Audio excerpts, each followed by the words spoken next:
Mari kita berdoa. Sungguh hati kami penuh ucapan syukur Tuhan, kalau sekali lagi Tuhan izinkan kami boleh memiliki hari yang baru, di mana ini merupakan kesempatan buat kami untuk kembali kami menata hidup kami, supaya kami ini benar-benar boleh menjadi orang-orang yang bisa bersyukur dan berterima kasih, karena kami memiliki Tuhan yang demikian bertanggung jawab atas hidup kami. Dan biar kiranya Tuhan, kami mau bekali hari ini sekali lagi dengan pendengaran akan firman-Mu. Kami mengundang Allah Roh Kudus mengurapi kami, supaya kami dimampukan mengerti firman-Mu. Terlebih lagi kami dimampukan untuk melakukan firman-Mu. Karena memang sesungguhnya itu yang sangat-sangat menyenangkan hati-Mu, melebihi dari pujian yang mampu kami berikan, melebihi harta benda yang mampu kami persembahkan. Karena ketika kami didapati Tuhan selaku hamba-hamba yang taat dan setia, Tuhan bangga atas hidup kami. Mari Tuhan, berfirman-Lah, kami siap mendengar, kami mau belajar, dan kami mau sekali lagi untuk melakukannya. Tuntun kami Allah Roh Kudus, supaya kami menjadi orang-orang yang berhasil di dalam melakukan firman-Mu. Dalam nama Yesus Kristus Tuhan, kami mengucap syukur, haleluya, amin. Puji Tuhan, shalom. Mari kita baca kebenaran firman Tuhan hari ini yang tertulis dalam Injil Lukas pasal yang ke-10 ayat yang ke-33 hingga yang ke-35.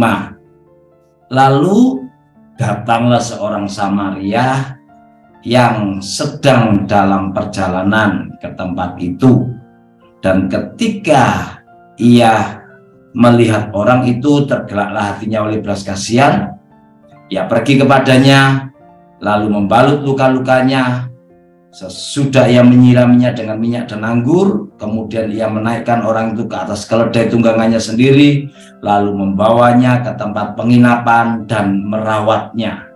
Keesokan harinya ia menyerahkan 2 dinar kepada pemilik penginapan itu, katanya, "Rawatlah dia, dan jika kau belanjakan lebih dari ini, aku akan menggantinya waktu aku kembali." Puji Tuhan, hari ini kita belajar kebenaran firman Tuhan dari sisi pengajaran Tuhan lewat perumpamaan tentang orang Samaria yang baik hati. Dan kita tahu Tuhan berharap kita ini bisa mencontoh dari orang Samaria yang baik hati itu. Tapi lebih daripada itu, saya mau membuka wawasan kita juga bagaimana bahwa sesungguhnya bukankah orang yang lagi dianiaya dan lagi kena penyamun itu, yang lagi dirampok itu adalah juga seringkali menggambarkan kita sendiri, di mana Yesus hadir selaku orang Samaria yang datang untuk menolong kita. Kita boleh melihat bagaimana sikap Yesus terhadap hidup kita, bahwa ketika kita ini dalam kehidupan kita ini mungkin mengalami kegagalan, kita mengalami kebangkrutan, kita mengalami yang dimakan orang, yang ditipu teman, yang mengalami kekecewaan, sampai hal itu membuat kita ini seperti katakan firman, seperti orang dirampok dan setengah mati. Tetapi lewat kasih-Nya Tuhan datang laksana orang Samaria ini yang menghampiri orang yang dirampok itu, di mana hadirnya Yesus dalam hidup kita ini, Dia hadir didasarkan atas kasih-Nya.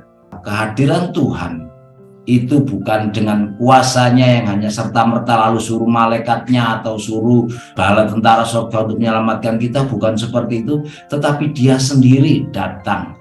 Bahkan ketika kalau kita belajar dari ayat ini, kita lihat bahwa orang Samaria itu merawat orang yang dirampok itu dengan cara menyirami luka-lukanya dan membalut lukanya dengan disiram minyak dan anggur.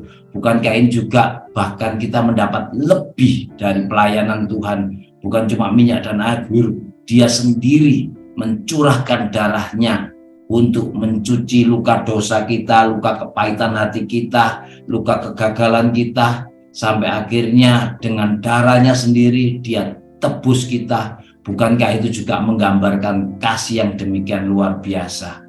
Dan bukan sampai di situ, kalau orang Samaria ini mengangkat orang yang dirampok ini dengan dinaikkan keledainya, sementara Yesus mengangkat beban kita, memikul dosa kita dengan dirinya sendiri, sehingga lewat Yesus inilah akhirnya kita mendapat pemulihan.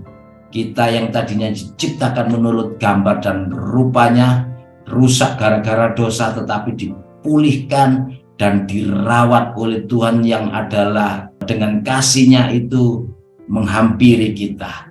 Dengan darah-Nya Dia bebat luka kita, Dia tebus dosa kita, dan Dia pikul segala kesengsaraan kita, dosa pelanggaran kita di atas bahunya, dan Dia tuntaskan sampai di atas kayu salib. Contoh yang kedua dari hal ini adalah bahwa seringkali kita juga lupa Tuhan menghendaki kita ini menjadi pengurus suatu penginapan. Bukankah kita dan gereja juga harus ambil bagian dalam hal ini? Mungkin kita yang sudah diselamatkan, kita juga diizinkan Tuhan berjumpa dengan orang-orang lain yang saat itu mungkin juga sedang mengalami yang namanya kegagalan hidup. Mungkin kita juga berjumpa dengan orang-orang yang saat ini lagi mengalami kepahitan hidup, kekecewaan hidup. Ingat bahwa ketika Tuhan itu merawat, lalu Tuhan membawa orang itu berjumpa dengan kita. Laksana orang yang dari Samaria ini, ketika membawa orang yang dirampok itu, setelah dirawat sementara itu dia bawa juga ke tempat penginapan. Lalu di tempat penginapan kepada pengurusnya, orang Samaria itu bicara demikian. Keesokan harinya ia menyerahkan 2 dinar kepada pemilik penginapan itu dan berkata, "Rawatlah dia, dan jika kau belanjakan lebih dari ini, aku akan menggantinya waktu aku kembali."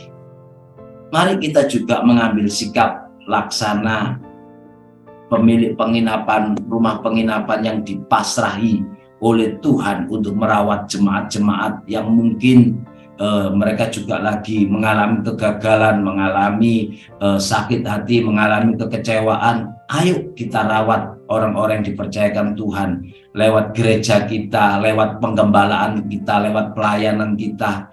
Dan ingat bahwa Tuhan itu juga bukan sekedar menyerahkan orang itu untuk kita rawat, tapi Tuhan juga menyertai kita dengan berkat-Nya, dengan pengurapannya, dengan kasih-Nya, dengan perlengkapannya. Dikatakan Dia menyerahkan 2 dinar. Kalau kita tahu bahwa 1 dinar itu merupakan upah 1 hari orang kerja, sehingga kalau Tuhan itu menyerahkan 2 dinar, berarti Tuhan itu sudah menjamin atas kita para pelayan-pelayan Tuhan itu tentang hidup kita yang sekarang ini dengan yang esok. Sehingga hari ini tidak ada alasan lagi buat kita, para orang-orang yang dipercaya Tuhan, untuk merawat orang-orang yang di sekitar kita dengan alasan saya ini dengan hidup sendiri masih banyak beban, masih banyak problem, persoalan, kok harus kami ini peduli dengan orang-orang ini, kok harus kami mengambil bagian dalam merawat orang ini. Ingatlah bahwa panggilan kita juga hari-hari ini adalah selaku pemilik penginapan yang juga harus merawat orang-orang yang dipercayakan Tuhan untuk kita rawat. Dan Tuhan bukan cuma memberi perintah, tapi Tuhan juga memberi perlengkapan kepada kita dengan 2 dinar, yang berarti bahwa penyertaan Tuhan buat kita itu adalah untuk hari ini dan hari esok. Oleh sebab itu kita tidak perlu lagi mengkhawatirkan kenapa hari ini dengan hari esok kita terus takut. Bukankah seperti firman hari ini yang kita dengar, rawatlah dia. Bahkan kalau kita sampai melakukan ini dalam merawat orang ini, berbelanja lebih, mengeluarkan tenaga lebih, mengeluarkan hati, mungkin dengan perasaan kita lebih lagi, pengorbanan kita lebih lagi, ingatlah Dia juga berjanji bahwa nantinya kalau Dia akan datang kedua kalinya, kita akan dibalas. Ayo kita sekarang ini berlomba-lomba mengambil bagian di dalam merawat orang-orang yang dipercayakan Tuhan ini, supaya kita ini menjadi hamba-hamba Tuhan yang baik dan setia. Dan ingatlah Tuhan kita Tuhan yang bertanggung jawab.